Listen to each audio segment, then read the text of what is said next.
नमस्कार, स्वागत छ सम्पूर्णमा। मैले धेरै पछि भिडियो लिएर आएको छु। मलाई कमेन्टमा धेरैजनाले सोध्ने प्रश्न, आमाको नामबाट नागरिकता लिन जाँदा हामीलाई नागरिकता दिन मान्नु हुँदैन, के गर्ने, कसरी लिने?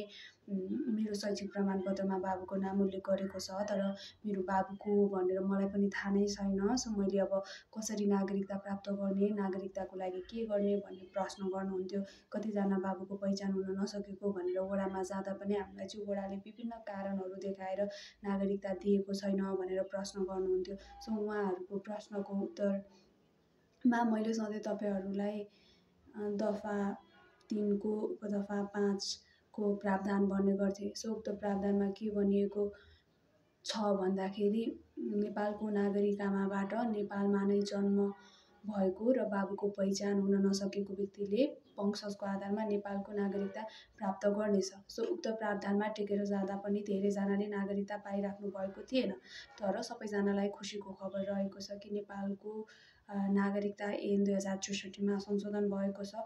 उक्त संशोधन 2082 सालमा भएको हो र उक्त संशोधनले चाहिँ नेपालको नागरिकता ऐनको दफा 3 को उपदफा 5 पछि उपदफा 5 क थपेको छ। उक्त उपदफा 5 को अनुसार चाहिँ नेपालको नागरिक आमाबाट नेपालमा जन्म भई नेपालमा नै बसोबास गरेको व्यक्तिको बाबु सम्पर्कविहीन भई पहिचान हुन नसकेको वा आमाले बाबु यही व्यक्ति हो भनी पहिचान गराउन नसकेको वा त्यस्तो व्यक्तिको शैक्षिक जन्मदर्ता वा शैक्षिक प्रमाणपत्र वा अन्य कुनै प्रमाणपत्रमा बाबुको नाम उल्लेख भए तापनि बाबुको पहिचान खुलाउन नसकेको भनी निज र निजको आमाले सो घोषणा गरेमा निजको बाबुको पहिचान नभएको मानिने र निजले उपदफा 5 बमोजिम वंशजको आधारमा नेपालको नागरिकता प्राप्त गर्नेछ भन्ने प्रावधान रहेको छ। सो उक्त प्रावधान अनुसार तपाईँको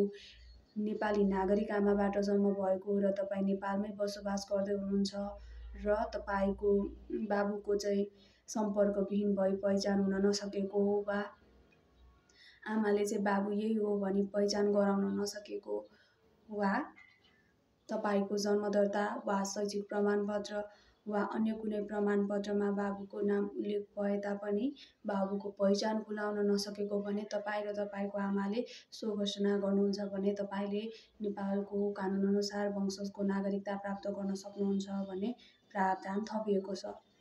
तपाईँलाई यस्तो समस्या थियो भने अब तपाईँले उक्त उपदफामा टेकेर नागरिकता प्राप्त गर्न सक्नुहुन्छ र तपाईँले नागरिकता लिन जाँदाखेरि केही समस्याहरू आए या तपाईँलाई कारण सोध्यो भने तपाईँले उक्त उपदफालाई चाहिँ देखाउन सक्नुहुन्छ। सो तपाईँले चाहिँ उक्त संशोधन भएको ऐनको